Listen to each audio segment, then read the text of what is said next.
कमराट valley के दो रास्ते मुकम्मल रहनुमाई आपको इस वीडियो में मिलेगी। बाडगोई पास जो सतह समुंदर से 11,558 फुट की बुलंदी पर वाक़या है, एक निहायत खूबसूरत तरीन रास्ता जो कलाम को बरास्ता अतरोड़ कमराट से मिलाता है। बाडगोई टॉप ऊंचाई के लिहाज से बाबूसर टॉप से थोड़ा कम, मगर कुदरती हुस्न के लिहाज से बहुत ज़्यादा खूबसूरत और दिलकश मनाजिर पेश करता है। ये बहुत से टूरिस्ट की नज़रों से ताहाल ओझल है। कलाम और कमराट से मिलाने वाला ये रास्ता कमराट के एक अहम मुकाम थल में जाकर निकलता है। इसे कुदरत ने निहायत खूबसूरत मनाजिर, बर्फानी ग्लेशियर, कदावर दरख्त और मेडोज से आपके लिए सजाया है। खैबर पख्तूनख्वा के ज़िला दीर में वाक़या वादी कमराट एक कुदरती हुस्न से माला माल इलाका है। कमराट वैली आने के लिए सबसे पहले मर्दान शहर आना होगा। अगर आप पंजाब की तरफ से आ रहे हैं तो आपको इस्लामाबाद से बरास्ता मोटरवे सीधा चक दर्रा इंटरचेंज आना होगा।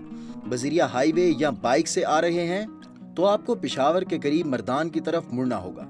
मर्दान टू कमराट थल रोजाना की बुनियाद पर लोकल गाड़ियां भी चलती हैं।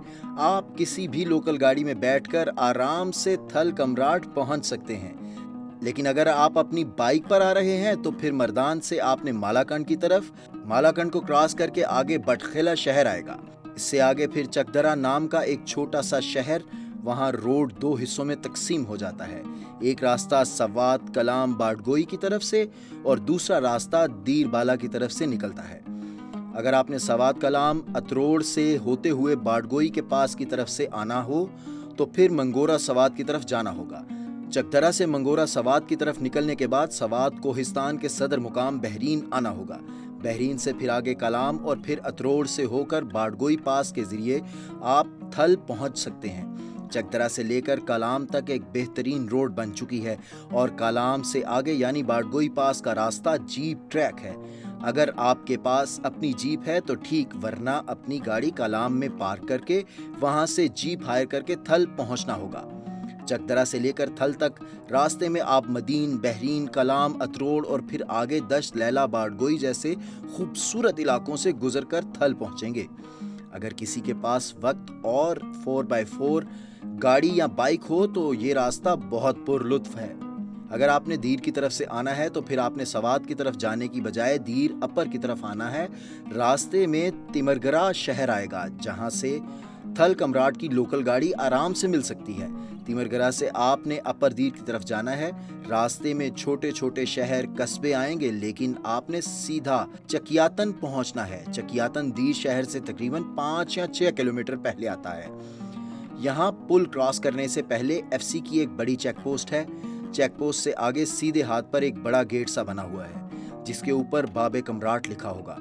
आपने इस गेट से गुजरकर दीर कोहिस्तान की तरफ आना है।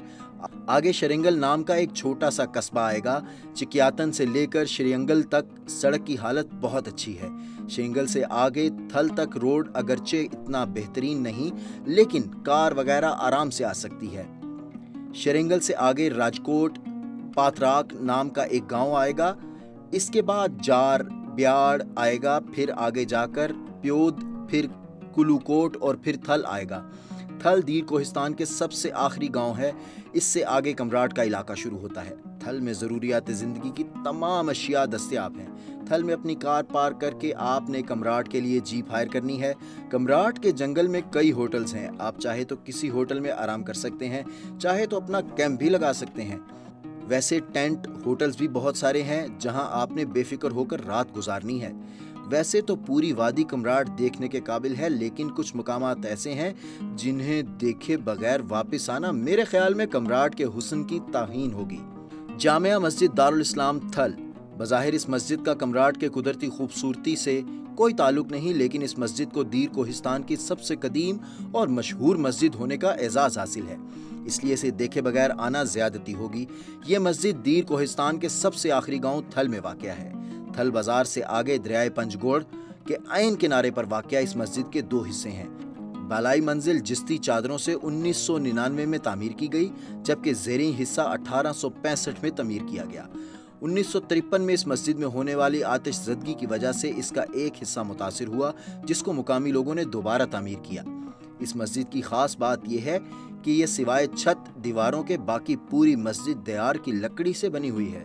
درختوں کے بڑے بڑے تنے ستونوں کے طور پر استعمال کیے گئے ہیں۔ دیواروں اور ستونوں پر کلہاڑی اور دیدہ زیب رنگوں سے آرائش کی گئی ہے۔ آج کے مشینی دور کا انسان حیران ہوئے بغیر نہیں رہ سکتا۔ یاد رہے کہ اس وقت لکڑی کاٹنے کی مشین آری وغیرہ نہیں تھے۔ مقامی لوگوں نے اپنے قدیم اوزاروں سے دیواروں اور ستونوں پر بہت ہی خوبصورت کنندہ کاری کی ہے۔ دریائے پنجگوڑا کے کنارے واقع داردی فن تعمیر کے اس شاندار نمونے کو دیکھنے کے لیے آنے والے لوگ ہزاروں کی تعداد میں مسجد میں تصویریں کھنچوانے پر کوئی پابندی نہیں ہے۔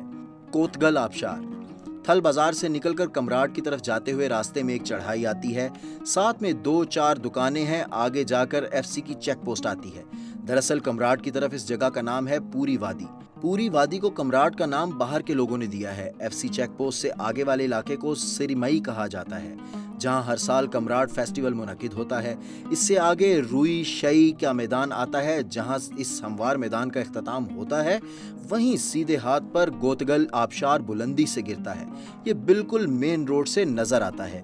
اس آبشار کو دیکھنے کے لیے آپ کو تھوڑی دور تک پیدل جانا پڑے گا، کم سے کم آدھا گھنٹہ آپ کو پیدل ہموار راستے پر جانا پڑے گا۔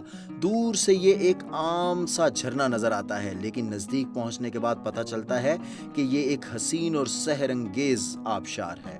لالگا آبشار لالگا آبشار کمراٹ ویلی کا سب سے مشہور آبشار ہے۔ اونچائی سے گرنے والا اس آبشار کا سرد برفیلا پانی اونچائی برف پوش پہاڑوں پر موجود گلیشیئر سے پگھل کر آتا ہے۔ صبح کے وقت اس کی روانی دیکھنے لائق ہوتی ہے۔ سرد برفیلا پانی جب اونچائی سے گر کر راستے میں پتھروں سے پٹک کر جب زور سے زمین پر گرتا ہے تو اس کے خوشکن نظارے سے انسان محصور ہو کر رہ جاتا ہے۔ کالا چشمہ، جسے کچھ لوگ کالا پانی بھی کہتے ہیں، کمراٹ میں واقع ایک چشمے کا نام ہے جس کا پانی ہلکا سا کالا نظر آتا ہے، جس کی وجہ سے اسے کالا پانی چشمہ کہتے ہیں۔ مقامی کوہستانی زبان میں اسے کیشن دیرا اوس یعنی کالے پتھروں کا چشمہ کہتے ہیں۔ لفظ دیر گاوری زبان میں بڑے بڑے پتھروں کے لیے مستعمل ہے۔ یہ بڑے بڑے کالے پتھر اس چشمے کے ارد گرد موجود ہیں، جس کی وجہ سے چشمے کا پانی کالا نظر آتا ہے، ورنہ نہ تو اس پانی کا رنگ کالا ہے اور نہ ہی اس کا نام کالا پانی ہے۔ کالا پانی کے سامنے والے علاقے کو نبل کہتے ہیں۔ یہاں دیار کے گھنے جنگل، وسیع اور سرسبز میدان ہے۔ 2 جنگا کمراٹ کا آخری مقام ہے جہاں تک گاڑی جا سکتی ہے۔ اس سے آگے روڈ ختم ہو جاتا ہے، مزید آگے پیدل جانا پڑے گا۔ 2 جنگا کا ہمارا علاقائی تاریخ میں بہت اہم کردار ہے۔ ہماری لوک کہانیوں کے مطابق اس 2 جنگا کے آگے خزان کوٹ کا مقام ہمارے آباء و اجداد کی آخری پناہ گاہ تھی۔ کہتے ہیں کہ جب دشمن مسلمان مبلغین اور ان کا مسلح لشکر کا زور بڑھ گیا تو مقامی لوگوں نے زیریں علاقوں سے نقل مکانی کر کے خزان کوٹ کے گھنے جنگل میں بستی بسائی اور یہاں رہنے لگے۔ اسی 2 جنگا کے قریب بتوٹ کے میدان میں مقامی لوگوں نے اپنے مذہب اور اپنی دھرتی کو بچانے کے لیے آخری فیصلہ کن جنگ لڑی۔ مقامی لوگ کہانیوں کے مطابق مقامی کوہستانی گاوری دری قبائل نے دشمن کا ڈٹ کر مقابلہ کیا، لیکن ناکافی اسلحے اور دشمن کی زیادہ تعداد کی وجہ سے مغلوب ہو گئے۔ کہا جاتا ہے کہ اس جنگ میں یہاں صدیوں سے مقیم قدیم داریادیک مذہب کے پیروکار کوہستانی لوگ زیادہ تر مارے گئے۔ جو بچ گئے انہیں پکڑا گیا، کچھ بھاگ گئے کمراٹ کے ان گھنے جنگلات میں جو کھو گئے۔ اگر آپ نے خزان کوٹ دیکھنا ہے تو 2 جنگا سے تقریباً 15-20 منٹ کے فاصلے پر یہ واقعہ ہے۔ راستے میں ایک چھوٹا سا جنگل والا رنگین پل آئے گا۔ اس پل کو جیسے ہی کراس کرو گے تو راستہ 2 حصوں میں تقسیم ہو جائے گا۔ سیدھے ہاتھ والا راستہ روشن بانال، جارکھور بانال اور کونڈل بانال سے ہوتے ہوئے سوات کوہستان علاقہ شاہی باغ کی طرف نکلتا ہے، اور ناک کے سیدھ میں اگر جاؤ گے تو آگے خزان کوٹ کا علاقہ شروع ہو جاتا ہے۔ اس سے آگے راستے میں تھوڑی سی اونچائی پر چڑھنے کے بعد چھاروٹ بانال کا علاقہ شروع ہو جاتا ہے۔ بانال ہم دری گاوری میں لوگ موسم گرما کے چراگاہ کو کہتے ہیں۔ چھاروٹ بانال میں راستہ پھر 2 حصوں میں تقسیم ہو جاتا ہے۔ سیدھا راستہ ایزگلو بانال، گورشی بانال، سازور بانال اور پھر شازور جھیل تک جاتا ہے، پھر وہاں سے آگے چترال کے علاقوں کی طرف نکلتا ہے۔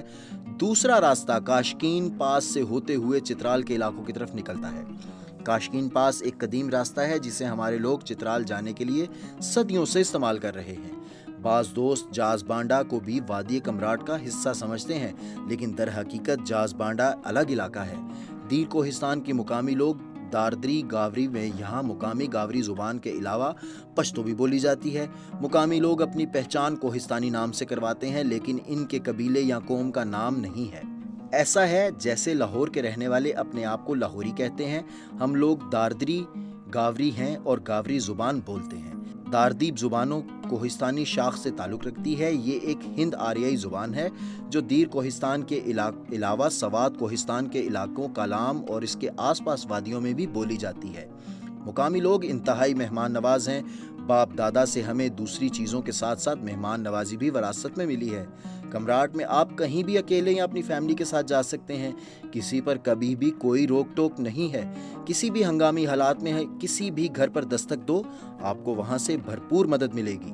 ये एक पुरअमन और पुरसकून इलाका है। हम दीर कोहिस्तानी आने वाले दुनिया के हर पुरअमन मेहमान को दिल की अता गहराइयों से खुशामदीद कहते हैं और उम्मीद करते हैं कि हिंद रवाज के दामन में वाक़या हमारी ये छोटी सी जन्नत कमराट आपको मायूस नहीं करेगी। सवात कलाम की सियाहती और हसीन मुकामात जन्नत नज़ीर वादी अतरोड़ में एक बहुत सारे ऐसे मुकामात मिलेंगे जिन्हें बहुत कम लोग देख पाए हैं। यहाँ की बेहतरीन जगहों में शामिल शाही बाग, बाडगोई टॉप, कंडल झील, खड़खड़ी झील, परी झील, अजमस बांडा, देसा बांडा, मैदान बांडा और बहुत से दीगर हसीन मुकामात शामिल हैं। यहाँ आपको वादी अतरोड़ के दिलकश नज़ारों से लुत्फ़अंदोज़ होने का मौका भी मिलेगा। यहाँ की सैर भी करें जो कुदरत के हसीन मनाजिर और ठंडी हवाओं का गहवारा है। यहाँ के नज़ारे आपको सुकून, राहत का एहसास दिलाएंगे और आपकी तातिलात को यादगार बनाएंगे।